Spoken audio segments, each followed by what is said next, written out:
Hi, ladies, and welcome to our 31-minute call. I'm Heidi Tharp from our home office team, and I'm thrilled to be with you to talk about time management. So today we have a very special guest who will be joining us, and she's going to be talking about several things. First, how to work your 31 business around all the other priorities of your life, like your family, a day job, and a million other things that you have on your plate. Secondly, we're going to be talking about how you can get rid of mommy guilt pertaining to your business. And then third, we will share tips and strategies to increase your productivity and maintain your sanity. So I'm thrilled to welcome Senior Executive Director, Julie Timm, who is really an expert on this topic of time management. So Julie, are you with us? Hi there. So I'm going to let you take it away. Okay, so first of all, thanks for having me. Time management is something that I've really had to kind of figure out as my journey has grown with 31. So I didn't just wake up one morning and have it all together. It really has been trial and error. Really, really quickly in the first year because it grew so fast and we had some really big goals. But then you just kind of piece things together. And so I hope that these strategies that I share with you tonight are really simple and effective ways for you to move forward with your 31 journey as well. So when I joined, I was working full-time as a teacher, and I had 2-year-old twins that were running every which direction, as I'm sure you can imagine. And so many of us just wear all of these different hats, right? Every woman does. And not only was I wife, mother, and teacher, but we were completely drowning in medical bill debt because my twins came 14 weeks early and started at 1 and 2 pounds. And so even though they were 2 years old and they were starting to thrive, we just could not get rid of those medical bills. As a teacher, I was on a salary, so it didn't matter how much overtime I worked. I wasn't going to get paid a penny for it. So one night I was randomly invited to a 31 party, and I watched what the consultant did and thought, I think I can do that. So I went home and spoke to my husband about it. And at first, his look on his face was a little bit like, are you crazy? How are you going to fit one more thing into your schedule? Because on top of everything that I've already mentioned, I was also going to grad school working on my second master's degree. So my plate was full, but the stress level was high too. And so he said, you know what, if you think you can do this, let's, look at the schedule and figure out when could we fit something like that in. And so we did that. We had that conversation, and we decided at that time that I would party one time a week on either a Monday or a Tuesday. So that on Monday and Tuesday of every week, we both just went in with the mindset of we might be playing tag team at the door. You're going to be responsible for baths and dinner and everything else, and I'm going to go party. And so that worked for us really well. And so I was able to party one time every single week. And over the course of the time, that has always stuck with me. So even though I'm celebrating my 9th anniversary this week with 31, I still party one time a week. Now my hats look a little bit different that I wear. Thanks to 31, I no longer teach full time, and my husband is now a stay-at-home dad. But I'm still a mom. This time I have 3 boys, and all 3 play competitive sports year-round. And so anyone else that shares that lifestyle knows what that does to a schedule. I'm obviously a 31 SED. I'm the president of our PTO, and I'm the vice president of our local chamber of commerce. So I do a lot of volunteer work. I really try to give back to the community, but I also want to be a mom and wife first and foremost. And so there's a lot of balls in the air to juggle. Some often accuse me of being, like Wonder Woman, and that's really not what it is about. I don't do anything differently than any other woman I know other than how I run my calendar, and I don't go anywhere without it. So like I said, I think these are really easy strategies for you to just start and see the type of difference it makes for you. Because I know that when I wake up in the morning, even though I have a ton on my plate, I never feel overwhelmed for it because I know exactly when things are going to fit in and when they're going to get done. And that really prevents me from having those moments of waking up at 3 o'clock in the morning thinking, oh, I can't forget to do such and such tomorrow. I can always just, stay level-headed and never have that franticness that I see a lot of young mothers have. So you are the boss of your own time. And that's, if anything else, what I want you to walk away with tonight is that it is your schedule and you are the boss. Okay. So it's up to you how your time is spent. We all have the same amount of hours every single day to work with. And what we do with them is our choice. So the first thing that you need to know is that you have to have the right calendar. I don't care if it's cute. I don't care if it's small. I don't care if it's big. But I am a strong believer that it has to have segmented chunks of time in it.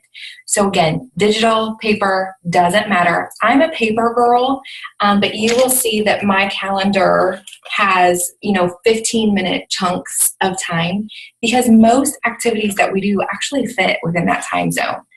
And the people that I see that use a calendar that looks like this, they might write in, take kids to school, go grocery shopping, and make 3 contacts a day. And it looks like your day is full because that's all that fits in the box. So visually, it kind of tells our mind to just stop.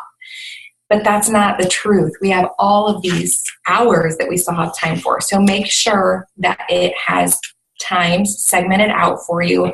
Like I said, it doesn't matter if it's cute. Mine is not fancy at all. And that's okay because it's functional. Mine came from an office store, and I think it cost less than $20. And so once I have my calendar, I schedule what I call non-negotiables first. And what that means is everything that is most important to me goes into my calendar first. So that's family events that, I refuse to miss. And what is interesting is, we talk about all this mommy guilt. Everybody has mommy guilt. It's terrible. I don't know why we do this to ourselves. But when my boys started playing sports, I put all of their games into my calendar and thought, when they're at practice, that's a great hour and a half for me to get some busy work done for my business and make those phone calls. And so I did that for a couple weeks. And then I noticed every single time that I was going to pick up my kids, all the other moms had stayed the entire time, and they had their, picnic chairs out, and they were just visiting and socializing. And I thought, oh my gosh, all these other moms stay and I'm leaving. My kids must think, that I don't care. And so I rearranged my schedule so that I could be at not only all of their games, but also all of their practices. And I did that for about 2 years. It was really, really hard to fit all of that extra time into my calendar. And once I finally had this aha moment of, I wonder if this is even important to my boys. So I had that conversation with them of, these are all the things on your plate. These are all the things on my plate. And my husband was involved too, and all the things on his plate. So what are the things that I need to be at for no other reason that it's just important to you? Is it your classroom Christmas party? Is it your games? Is it your practices? What in here are non-negotiables for you? And even though when we had this conversation, my twins were only 7 years old at that time, they knew what was important to them. And when I said, so is it okay if I don't come to practice anymore? They were like, what do you mean? Moms go to practice? They didn't even notice. So for 2 years, I'd spent all this time at their practices, and they didn't care because they were there to learn from their coach, and they were there to have fun with their friends. So that immediately put that hour and a half back into my schedule. So the point is, whatever those activities are for you, have that conversation with your husband. What is non-negotiable for him? Let him know what's non-negotiable for you, and then have that conversation with your kids so that you're not trying to stretch yourself so thin, going every single direction if it's not important to them. So non-negotiables go in first. For me, my non-negotiables in business are that I party at least once a week. Like I said actually, it was probably the first 2.5 years, I would only party on Monday or Tuesday because that's what worked for my family. So if somebody said, I always have a girls' night once a month on Wednesday, we want you to come in. I'm sorry, I'm already booked that night. Maybe you guys could change it to Tuesday, next month. And they don't know if I'm already booked with taking a nap, having a 31 party, or going out of town. The simple answer is, I'm sorry, I'm already booked. And just like when I call my favorite hairdresser and she says, I'm already booked, I can't get you in for 6 weeks, I say, okay, I'll take that appointment. It's okay because it's your calendar. So if you're booked, you're booked, even if it's family dinner. And so I schedule in for business 1 party a week. And then my other non-negotiables are national conference, even though that falls on my children's birthday every single year, it never fails. But they know that because I do things with my business, I'm able to provide a lifestyle for them for the rest of the year. So we will have a huge birthday bash. It's just not going to fall on your actual birthday. And then premieres are also a non-negotiable in my business because I know that that sets us up for success for that whole next season. And so those are some of my non-negotiables. I would love to say that I take a date night every week with my husband, but with 3 boys, my twins are now 11 and my youngest is 8. That's not really fitting into our lifestyle right now. So we do make sure that we schedule at least 1 date night a month. Maybe when they're older, 1 a week is going to be our goal. So make sure you know your non-negotiables, both with your personal life and within your business. You also need to schedule in some business hours. And it doesn't matter if they're completely different every day. It took me 4 years before I had regular business hours. And it works. That's okay. What is important for you to know is if you want to be in business, you have to work your business. And so sometimes it would be when the kids went to bed. That's when I knew I could work on my business. Sometimes I could just block out a Sunday afternoon, and that worked out well. But every week it was different based on what meetings I had after school and what doctor's appointments and physical therapies and all of those things that were going on in our life at that time. Once you have set business hours, it's okay if you only share those with the people that live under your roof. That's what I did for years. And then once I have started broadcasting my business hours, I don't broadcast all of them. So I tell people that, maybe on this day I'm going to work 9 to 2. I'm really probably going to work 9 to 4 or something. Like I said, it still depends on the day, but 2 of those hours are just for me. And so that's a time I can catch up on my email and have those true power hours that are just all about my business, and no one else is going to interrupt me because they think I'm already booked. So once you have those things in your calendar, all your non-negotiables, then the next strategy for you is to plan backwards, again, both personally and professionally. So personally, I know that everybody writes birthdays in their calendar. It's just something that we all do. What I would encourage you to do is when you write that birthday in the calendar on the actual date, then flip back 2 weeks and write, mom's birthday in 2 weeks, because that is a signal to you that you either need to go buy a gift or you need to get a card and prepare it to be mailed to arrive in a timely fashion. By planning backwards, it avoids that on the way to the birthday party, stop at Walgreens at the gift card carousel to get a last minute card. I know that I want to support my own business and all of my gift giving needs.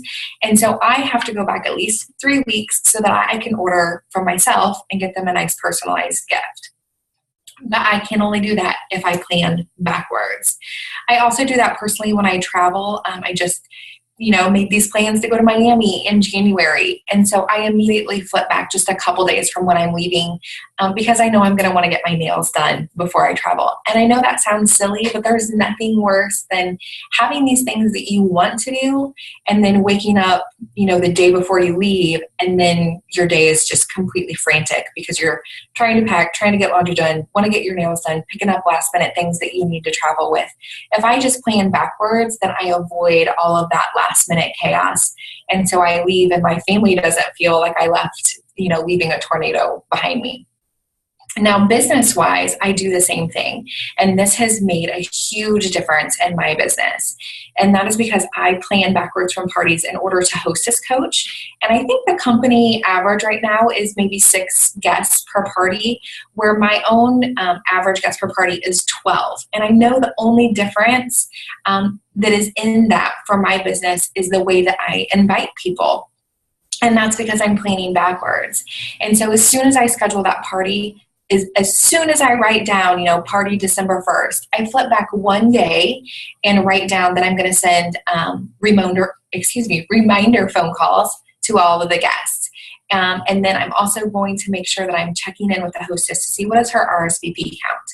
Then I flip back one more week and I write down, send text reminder. And then 2 weeks back from the party day, I'm creating that Facebook event to, start another conversation about it. And 3 weeks prior to that event, I'm sending out the first email and a snail mail invitation.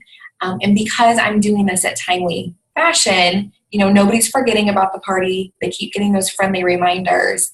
But I've scheduled that into my work day so that I never open my calendar and I'm like, oh my gosh, Susie's party is next week and I haven't done anything for her yet. Because that has happened to me. Years ago, that was absolutely happening. And so I just kind of had to learn I have to file that in. And of course, when I schedule that party, I'm flipping forward 48 hours to make sure I have a chunk carved into my block of when I'm going to close that party. So planning backwards works really well, whether it's a personal activity or a professional. I also make sure that all of my routines are scheduled in. And so some of those things are the first day of every month, I am revising my party bag. So in my party bag, all my customers have a folder, and I put in these little just little page protectors so, they don't get torn up. The monthly special, information about joining, anything that I would want to put in what would be a folder or a lap board. And then in the front pocket, I just have their catalog and order form. So that means I'm only packing my party bag one time a month. Where when I originally started, I had to completely repack everything before every single party. And that's 4 hours of my life if I'm having to do that every single party. Or I could just spend, 30 minutes the first day of the month, get it all done. And then before each party, I just have to add a catalog and order form if they were used at the last party. I also make sure when I get my calendar, usually around December 1st, I will carve in a chunk of time to create order forms and do all of that, or not order forms, create my Christmas card on whatever online program I'm using that year, and addressing envelopes. I know it sounds silly, but for some reason, Christmas cards really stress me out. But if I have that scheduled in, I don't worry about it, especially during this season. The next thing is all of my to-do lists. So I know so many women get just pure pleasure out of crossing something off a to-do list, right? Well, I once worked with a woman who every morning she would come into work and she would create this to-do list and try to prioritize it. And it would take her about 30 minutes. And she was a teacher. And then at the end of the day, when all the kids had done this, that, or the other, and then you found out who was absent and returning parent phone calls, then she would revise that list, cross off things that she could, and then reprioritize for the next day. So then she would go home and have whatever aha moment so that when she came back to work the next morning, she spent another 30 minutes redoing her to-do list again. And it just made my head spin because I watched her spend about 1 hour every single day working on a to-do list, where I was just thinking, what if you spent that hour doing? What would that have created for her work environment? And so that was kind of, even though I wasn't spending an hour of my own time doing that, it was kind of my aha moment that this isn't a system that's working. There are things that I need to do, but instead of writing them on a list, I write them in my calendar so that as soon as I think of, I need to print off labels for the next round of catalogs that's getting ready to arrive, I need to look at my calendar and immediately plan when that is going to happen. And I write it down as an appointment with myself. So many times in life, things come up and you will hear people say, oh, I'm already scheduled then, or I already have an appointment, or my favorite line, I'm already booked. But it's important to know that you can be already booked with yourself, so that if I've scheduled work time, because it is busy work, right, to print labels and put them on catalogs and all of the things that we do for our business, it's just necessary and it has to be done. So if a friend calls and says, can I go to lunch with you? I'm sorry, I'm already booked. And again, she doesn't know if I'm already booked with another friend or a job or just busy work with myself. But if I'm scheduled, I'm scheduled. And that's what keeps my business running efficiently. So make sure your to-do list, instead of doing that, just schedule them in when it's going to happen. And then you never have that feeling of, I have so much to do and when is it going to get done? Yeah, there are plenty of days where I have so much to do, but I know exactly when it's going to get done. I think I once heard a stat that the average American has like 10 hours of screen time every day. That is crazy. I mean, if you just took half of that and poured that into your family and into your business, I can't even imagine what kind of results would come for that and how much stronger your relationships would be. So I just think that's a little interesting tidbit. Don't be afraid to schedule in your family dinners or bedtime stories. I did that for years, so it's okay. Multitasking, I'm not really a fan of that. I know that there are plenty of people that brag about, oh, I'm the greatest multitasker there ever is. But in my experience, anytime I've tried to multitask, it just turns into doing things half as well. And so there are ways that you can be really purposeful with that. And one of them is listening to a training like this. There's no reason you can't be listening and folding laundry. For the 4 years that I was commuting to and from work every day, I would use that time to listen to trainings or to call my director and fill in what was going with my business and, getting ideas on how to make sure that was continuing. Now, even when I know I have a long road trip, I will even schedule in some calls with my team members, A, to fill the time with my road trip, but B, just to be purposeful so that I'm not just singing the whole way there. Even though I do enjoy that, I can also have those purposeful moments. But it's not a good idea to try to sit at your child's basketball game and listen to a 31 minutes calls, because then your child knows that he's not your first priority. And when you're there, I really just encourage you to be present. And when you're multitasking, I feel like you're not present. If you're sitting at a meeting with me, but the whole time you're texting somebody else, you're not really respecting either of the people involved. And so multitask purposefully, but the rest of the time, just stay focused on your task at hand. Consistency is absolutely king in our business. So like I said, for 9 years, I partied one time each week. I often tell my team members, you will never see my name in lights for having the most recruits in a month or having top in sales for the company. But I have done the same thing week in and week out for 9 years. And so if there was a list of top income earners, you would see my name somewhere, in that list, because I'm just very purposeful and making sure that I'm doing the same thing day in and day out. And what is wonderful about that is it avoids any roller coasters in my business. And roller coasters, although some of us find them fun, are very unsettling for family members or your support systems.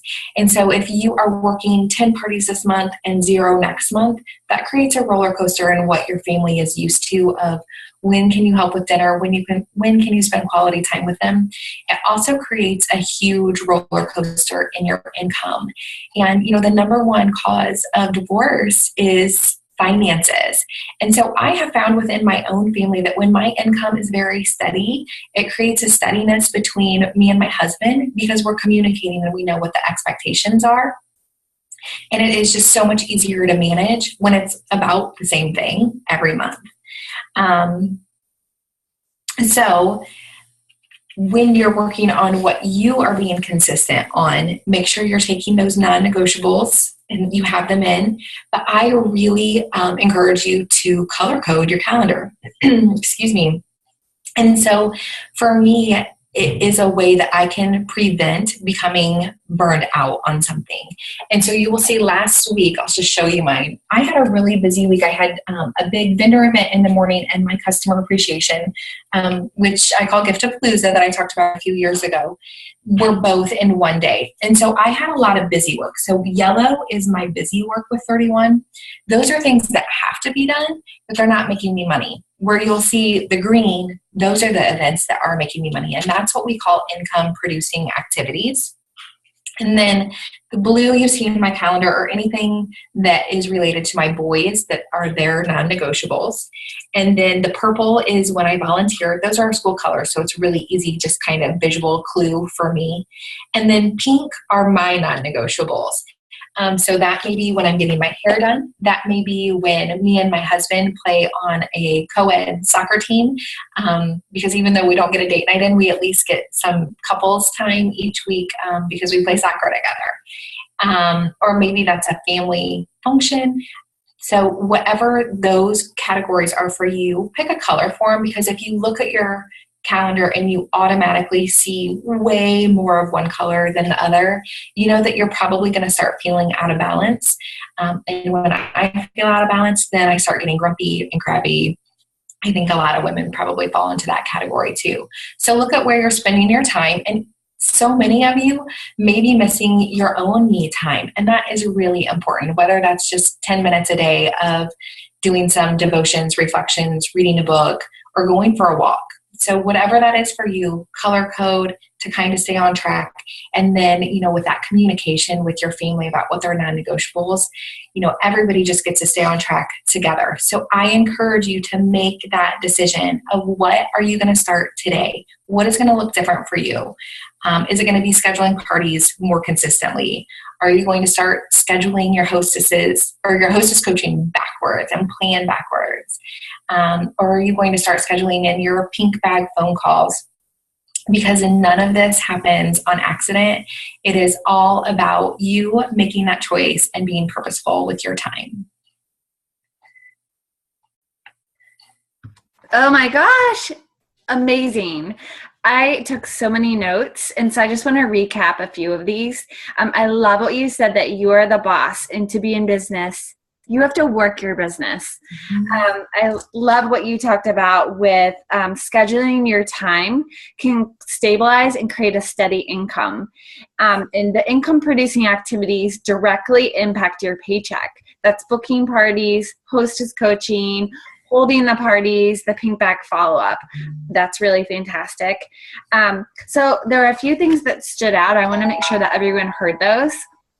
The first one is the importance of communication with your support system and really putting your family first so they feel like they are the priority. Mm-hmm. So number one was have the right calendar, chunks of time for calendar blocking. I like what you talked about with functional, not fancy.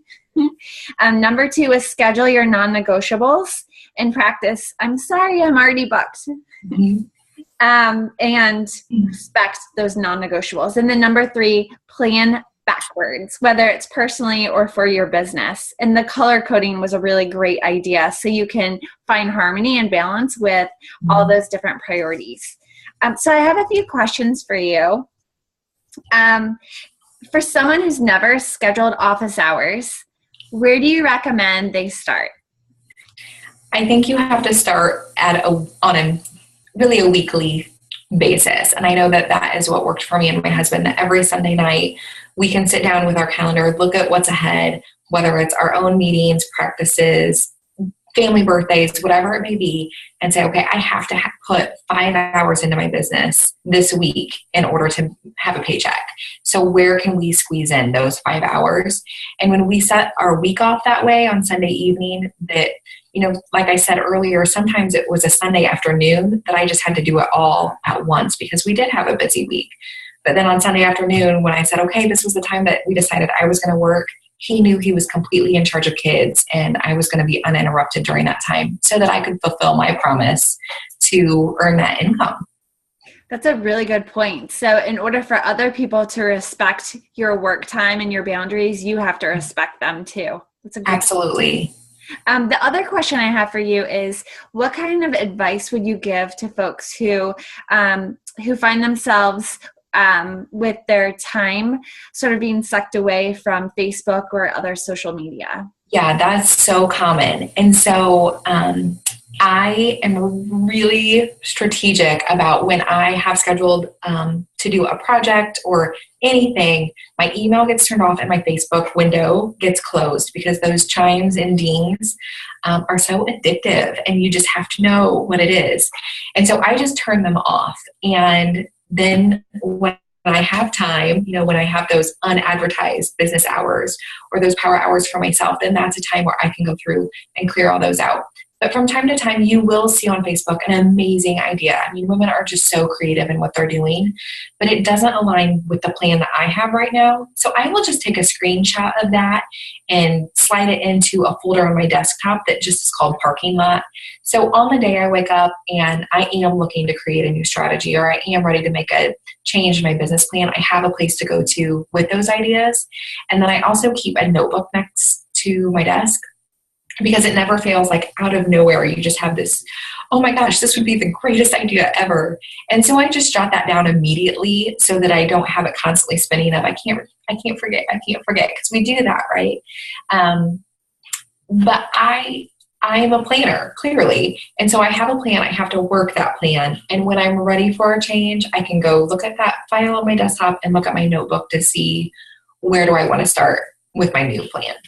I love that. I think that you gave us so many tips and strategies that we can go put in place immediately. So thank you so much for your time, Julie. It is just fantastic to have a full page of notes and new ideas to put into place. So thank you for being with us. And thank you all to you fantastic 31 ladies for joining us. And we'll look forward to talking to you soon. Thank you.